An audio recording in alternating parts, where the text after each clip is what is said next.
right. Thank you very much for that. We really appreciate that. Thank you very much, guys. Give them a round of applause, please. Thank you. Next up, we have an invitation to the candlelight vigil. Can I please get Ms. Johanna Torres Diaz to please come up here? This lady has been such a wonderful help to us also. She, just yesterday around like 9 a.m., she went to come drop off more things, poster paper for us. Man, she's been a very big help. So please welcome her with a round of applause. Thank you.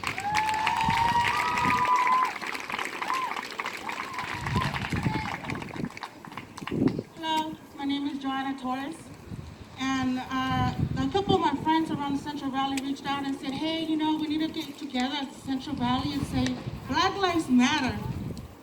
And we need to stand in unity, in solidarity with our Black community in our Central Valley. And so what is beautiful?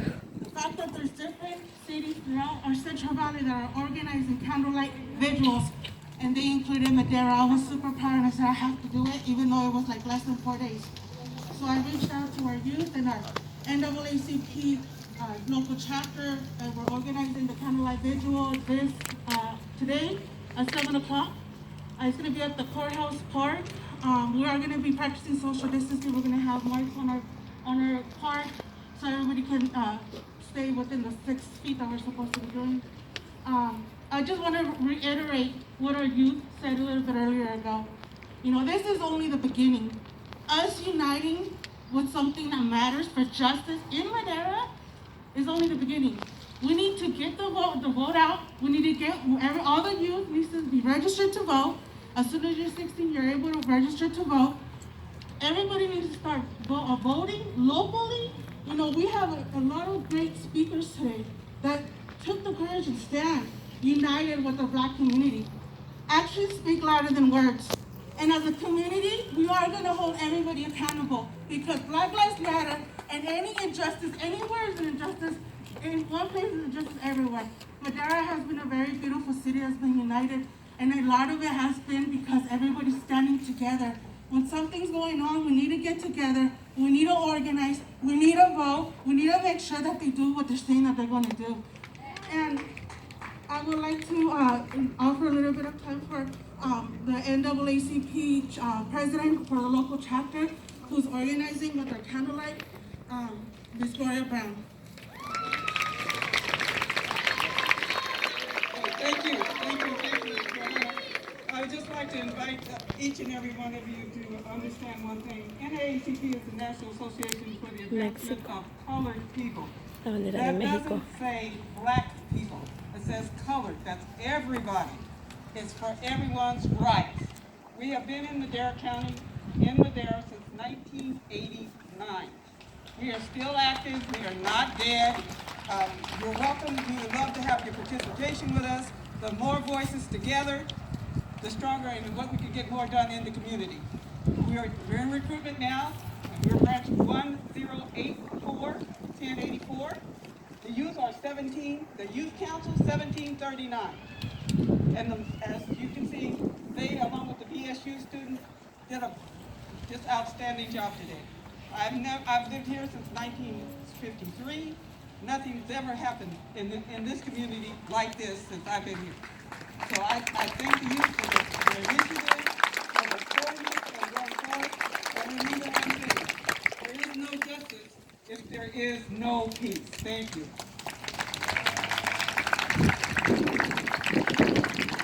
All right, at this time, ladies and gentlemen, we're going to ask everyone to come close because we need everyone to be able to see this television screen right here. So if you're in the back, please take a couple steps closer. If you're on the right side of the stage or left side of the stage, please take a couple steps closer.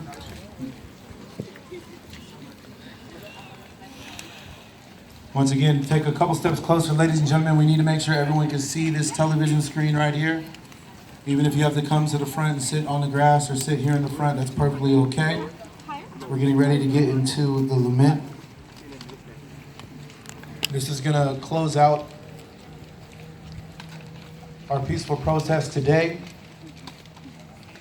And do not forget, ladies and gentlemen, everyone here today, we have to call out. We have to call it like we see it. If you're quiet and you're not calling it out, that means you condone it. I've seen a lot of people talking about, well, it's only a few bad apples. I see people saying it's a few bad apples. There's only a few bad apples. But the issue is, if those bad apples don't get tossed out, the good apples become bad apples as well. Can I get an amen? Amen. Can I get an amen? Amen. Once again, look, I'm a little too tall. Okay. Once again, I want to thank everybody for coming out here and being here and sticking with us through this whole process. It really means a lot to us. So, thank you. Okay, that's better. So, something we want to do here, now we're in the process of the lament ceremony. And for those who does not know, lament means pain, sorrow. It means showing to the viewers what the pain we feel and how, the Black community, the pain they're feeling and what they're going through. So we wanted to share this with you guys. But first, I want to read Psalm 56:8. You keep track of all my sorrows. You have collected all my tears in your bottle. You have recorded each one in your book. And here with me, I have water filled in this. Okay, in this jar. And all the water in here represents the tears that have been shed. The water in there represents all the tears that have been shed on those who have lost their lives due to the systematic injustice that the African American community is facing. And so here with me, I have my brother Jeremiah, and I have the youth. Youth, stand in front of this. Yeah, go. As we stand together in solidarity, we want to share this moment with you guys.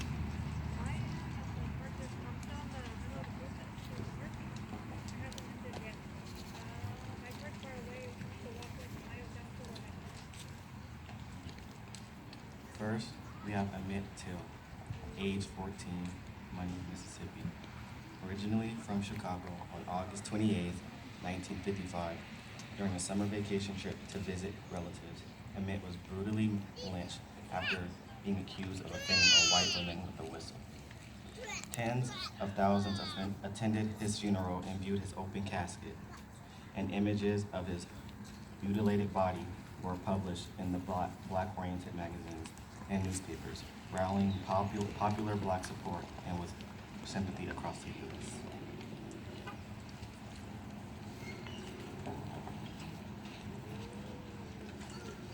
Next, Botham Jean, age 26, accountant from Dallas, Texas.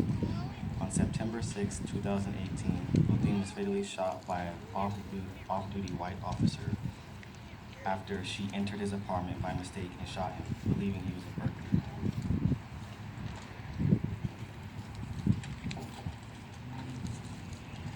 Tatiana Jefferson, age 28, a pre-medical graduate and human resources employee from Fort Worth, Texas. In the early morning hours of October 12, 2019, Tatiana was shot in her own home when coming to look at the police outside her window that had been called by the neighbors because they saw her front door open.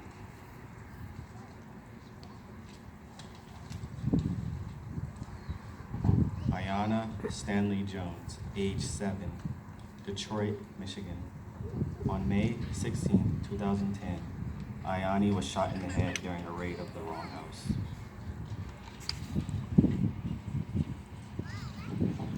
Michael Brown, age 18, Ferguson, Missouri. On August 9, 2014, Michael was fatally shot during an altercation with the police.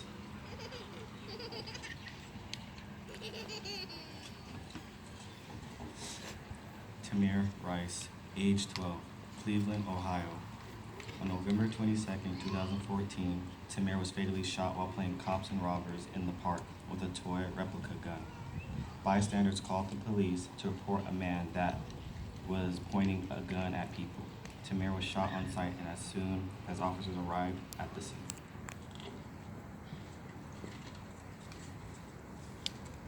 Trayvon Martin, age 17, Sanford, Florida. On February 12, 2012, Trayvon was walking home from the store, holding a bag of Skittles in his hooded sweatshirt pocket.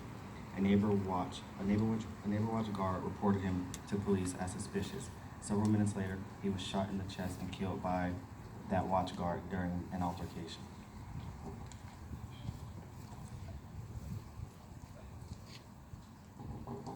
Tony Robinson, age 19, Madison, Wisconsin. Tony Robinson was unarmed when he was shot and killed in his home on March 3rd, 2016. The police officer who killed Tony was never charged and claimed to have acted in self-defense, but there was never any proof that the officer had to pull his gun on an unarmed teenager on the staircase of his home.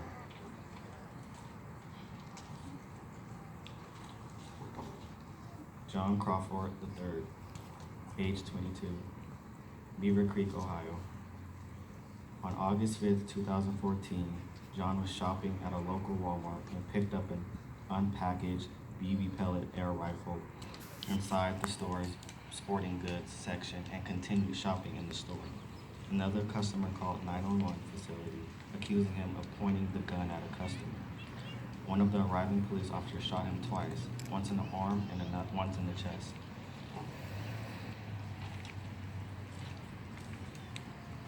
Dornisha Harris, age 17, Briggs's Bridge, Louisiana. With both of her hands raised above her head, Dornisha Harris was shot in her car on December 2nd, 2012. She accidentally struck a police car from the front and in her panic backed up and hit another car. 2 shots were fired at her by an officer who had been already accused of misconduct on several occasions with 3 law enforcement agencies. He was never indicated. Tanisha Anderson, age 37, Cleveland, Ohio. Tanisha Anderson had a history of struggles with her mental health. On November 13, 2015, her family was concerned for her as she was having a manic episode due to her bipolar disorder, so they called the police. Rather than help her safely transfer her to a hospital, they slammed her to the ground as she was having a panic attack and kept her handcuffed and pinned on the ground for 21 minutes. Her death was ruled a homicide and from being restrained in the prone position. But 3 years after her tragic death, the officers were cleared of all criminal charges. Ezell Ford, age 25, Los Angeles, California. On August 11, 2014, the police approached a known gang area. Ezell Ford happened to be there, and after walking away, when they called him over, an officer laid his hand on Ford. This turned into a fist fight. Ezell Ford tried to keep the officer's gun away from him, but he proceeded to pull out another weapon and shot Ezell in the back. No officers were charged.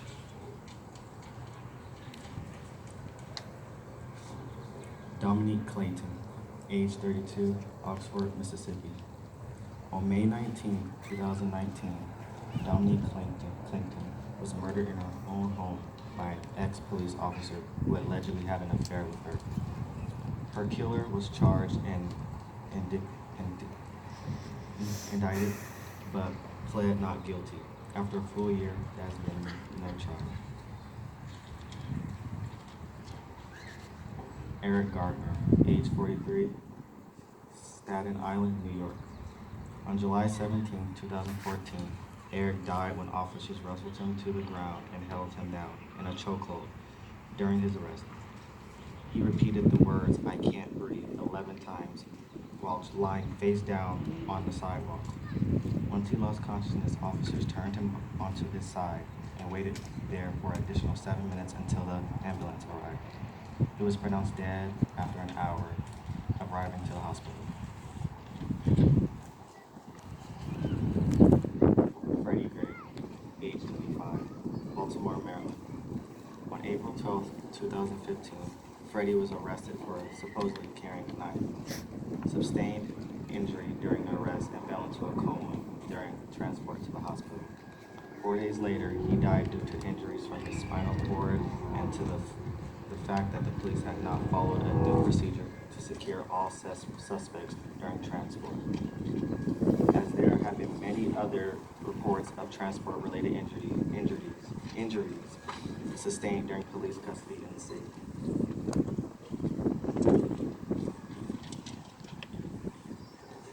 Ahmaud Arbery, age 25, Burnswick, Glenn County, Georgia. Shot and killed February 23, 2020 by two white men, a father and son, who pursued him in a pickup truck while he was jogging through a neighborhood. Breonna Taylor, age 26, emergency room technician at EMT from Louisiana, Kentucky.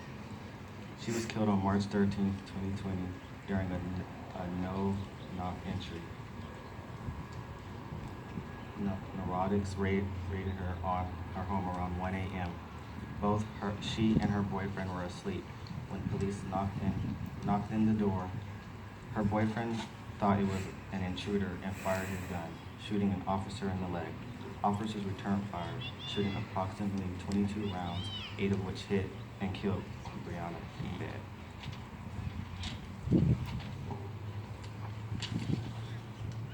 George Floyd, age 46, father, community activist, and recent bouncer for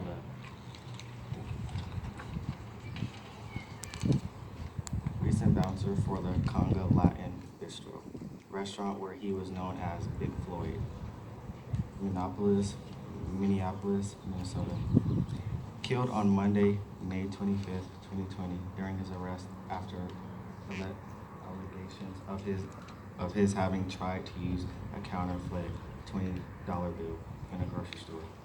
He was held face down on the pavement, handcuffed behind his back, with the officer's knee on his neck for 8 minutes and 46 seconds.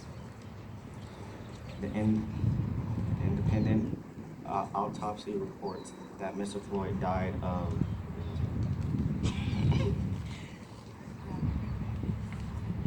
asphyxiation from sustained asphyxiation. Thank you. From sustained pressure.